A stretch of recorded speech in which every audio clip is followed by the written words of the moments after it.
Radio J. Radio J. Géopolitique le MAG. Steve Nadjar. Radio J.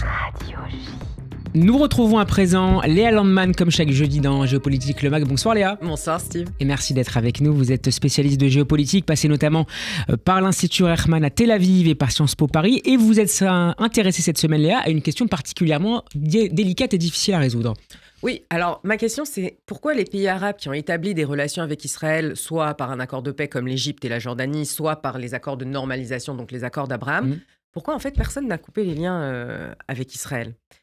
Il y a un centre qui s'appelle le Centre arabe de recherche et d'études politiques de Doha, qui a publié en janvier un sondage d'opinion publique sur la guerre à Gaza. Et franchement, les résultats sont éloquents, dramatiques. Vous trouvez... Mais pas surprenant. Non, pas surprenant. Mais l'intensité et les chiffres sont quand même un peu... je vous donne juste un exemple parce que... On vous écoute. Pas surprenant, mais quand même. En ce qui concerne la normalisation avec Israël, 89% des personnes interrogées dans l'ensemble du monde arabe, ils ont fait le sondage dans 16 pays, 8000 personnes, rejettent la reconnaissance d'Israël, contre seulement 4% qui y sont favorables.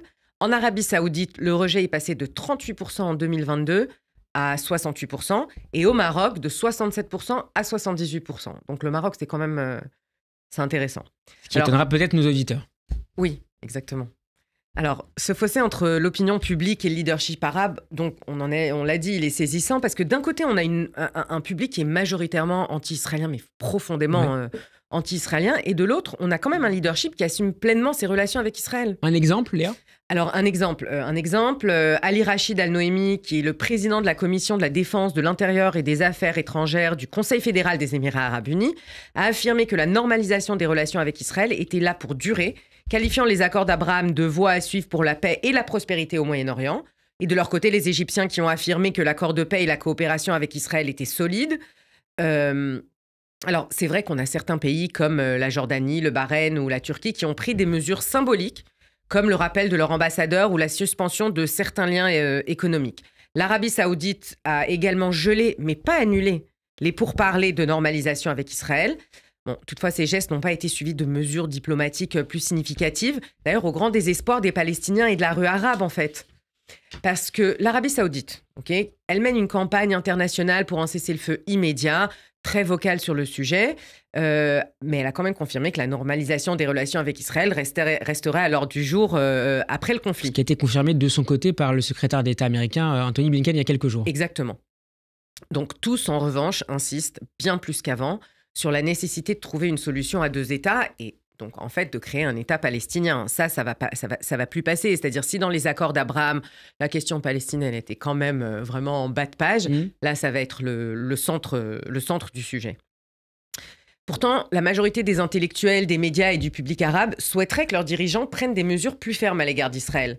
C'est sur cette apparente inaction que jouent les pays dits l'axe de résistance. Donc on parle du Qatar, de la Turquie et de l'Iran. Parce qu'ils jouent bien là-dessus quand même. Oui. C'est eux les défenseurs maintenant des Palestiniens et du monde islamique en fait. Les pays arabes disposent en fait d'un arsenal d'outils de pression assez important sur Israël. On peut penser à la suspension des accords de paix et de normalisation ou encore des sanctions économiques contre l'Occident et Israël en perturbant par exemple l'approvisionnement de pétrole. Léa, comment est-ce qu'on peut expliquer ce décalage entre les opinions publiques et leurs dirigeants dans le monde arabe ? Alors moi j'aime bien les 3 points, donc on va faire 3 raisons principales. Voilà, c'est ça, on va faire 3 raisons principales. D'abord, les monarchies arabes ne veulent pas voir le Hamas gagner, point, c'est pas compliqué. Ils considèrent le Hamas et par extension les frères musulmans comme une menace existentielle pour leur souveraineté. Ils ne veulent pas non plus voir le Qatar prendre une place trop importante dans le jeu international. Tout d'un coup, le Qatar reprend une place assez importante dans les négociations. Ils veulent pas que ça aille plus loin que ça. Deuxièmement, l'Iran.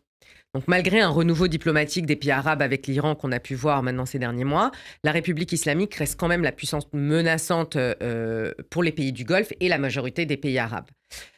D'ailleurs, même le Hamas l'a dit, l'une des principales raisons de l'attaque du 7 octobre, et Biden aussi, c'était de perturber l'accord de normalisation entre Israël et l'Arabie saoudite, qui a été évidemment encouragé par l'Iran.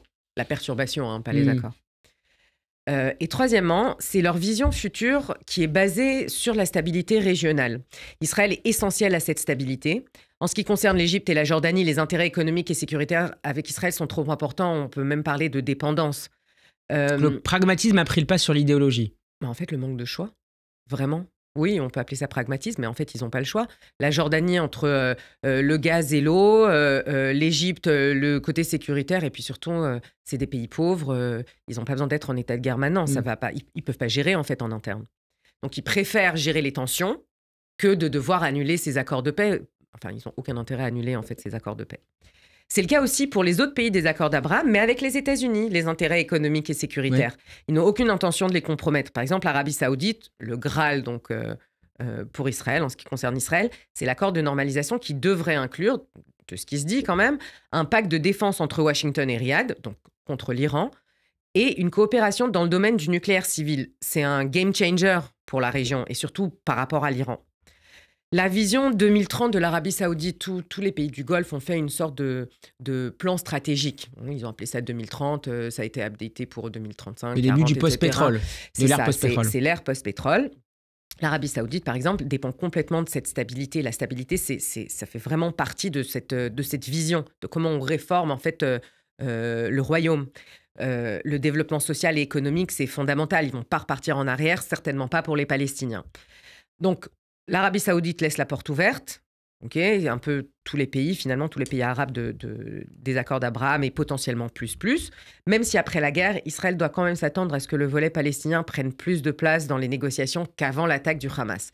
Maintenant, si je voudrais juste rajouter un truc, les choses, elles vont vraiment, vraiment très vite. Hier, tout le monde pensait qu'il y aurait une attaque iranienne. Aujourd'hui, ça s'est un peu calmé. Demain, peut-être même si on dit qu'elle est imminente, mais elle est imminente, mais hier, vraiment, on s'y attendait. Je ne connais pas la réaction des pays arabes par rapport à ça. C'était déjà suffisamment étonnant quand on y pense que l'Arabie saoudite, en fait, défende quelque part Israël contre les Houthis quand eux ont une riposte militaire. Donc, on s'est retrouvés il y a quelques mois dans une situation, en fait, quoi. L'Arabie saoudite se bat avec Israël et les États-Unis contre un autre pays arabe. C'est vraiment... c'est un peu de la science-fiction, quoi. Les choses bougent particulièrement vite et vous êtes là pour nous éclairer sur ces questions-là. Merci, Léa Landman, d'avoir été avec nous et à la semaine prochaine. À la semaine prochaine, merci Steve.